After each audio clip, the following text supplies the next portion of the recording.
मी सतीश खर्चन आपणा सर्वांचं स्वागत करतो पुन्हा एका नवीन व्हिडिओमध्ये।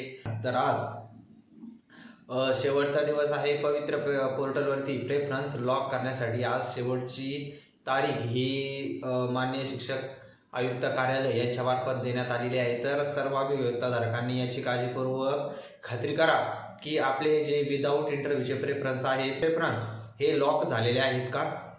आणि महत्त्वाच्या सूचना अशा आहेत की जे तुम्ही सेल्फ सर्टिफिकेशन काढलेलं आहे म्हणजे सेल्फ सर्टिफाय केलेला आहे, तुमचा फॉर्म स्वप्रमाणपत्र पूर्ण केलेला आहे, त्याची एक कॉपी तुम्ही डाउनलोड करा, त्याची PDF सेव्ह करा। त्यानंतर तुमचे लॉक केलेले प्रेफरन्स आहेत विदाऊट इंटरव्ह्यूचे ते देखील तुम्ही त्याची PDF काढा, प्रिंट काढा। त्यानंतर विथ इंटरव्ह्यूचे पण तुम्ही जे काही प्रेफरन्स लॉक केलेले आहेत त्यांची तुम्ही PDF काढा आणि प्रिंट काढा। हे सर्व डाटा हा तुम्ही जपून ठेवा, नाहीतर परत तुम्ही असं म्हणाल, परत कमेंट येईल की 1-7 दिवसांनी सर माझ्याकडून ती PDF हरवली किंवा मी ते प्रेफरन्सेस काय झालं माझ्याकडून त्याची प्रिंट आउट नाहीये। जेव्हा तुमचं सिलेक्शन होईल तेव्हा नेमकं तुम्ही कोणत्या नंबरला प्रेफरन्स दिलेले होते त्याचा विचार आता इथे करण्यात येणार आहे।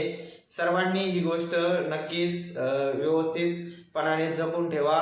तुमचं जे टेटचं मार्कशीट आहे ते मार्कशीट तुम्ही जपून ठेवा। तुमचे सगळे पात्रता संबंधीचे तुमचे डॉक्युमेंट्स, 10वीचे डॉक्युमेंट्स, 12वीचे, ग्रॅज्युएशनचे, TETचे, CTETचे, D.EDचे, B.EDचे सर्व डॉक्युमेंटची फाईल आता सर्वांनी तयार ठेवा।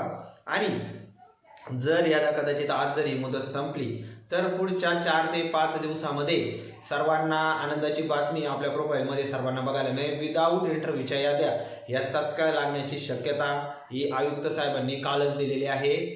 एका कार्यक्रमामध्ये बोलताना माझी शाळा सुंदर शाळा या अभियानामध्ये या अभियानांतर्गत ज्या शाळेंचं तिथे कार्यक्रम होता त्यामध्ये आयुक्त साहेबांनी प्रकर्षाने सांगितलेलं आहे की प्रशासन ही भरती प्रक्रिया पूर्ण करण्यासाठी सर्वतोपरी प्रयत्न करत आहे। आचारसंहितेच्या पूर्वी ही भरती प्रक्रिया त्यांना पूर्ण करायची आहे। तेव्हा आपण सर्वांनी एक गोष्ट ध्यानात ठेवा की कोणत्याही छोट्या छोट्या गोष्टीसाठी आयुक्त कार्यालयाबरोबर संपर्क साधणे किंवा त्यांना जास्त प्रकारचे ईमेल सेंड करणे। फायनली आपण आता शिक्षक होत आहोत तर आपली जी भाषा आहे ती भाषा व्यवस्थित असावी। आपण ज्याप्रमाणे वर्गामध्ये अध्यापन करत असतो त्या प्रकारचंच आपलं वर्तन हे कोणत्याही प्रशासकीय अधिकाऱ्याबरोबर असावं ही माझी कळकळीची विनंती आहे।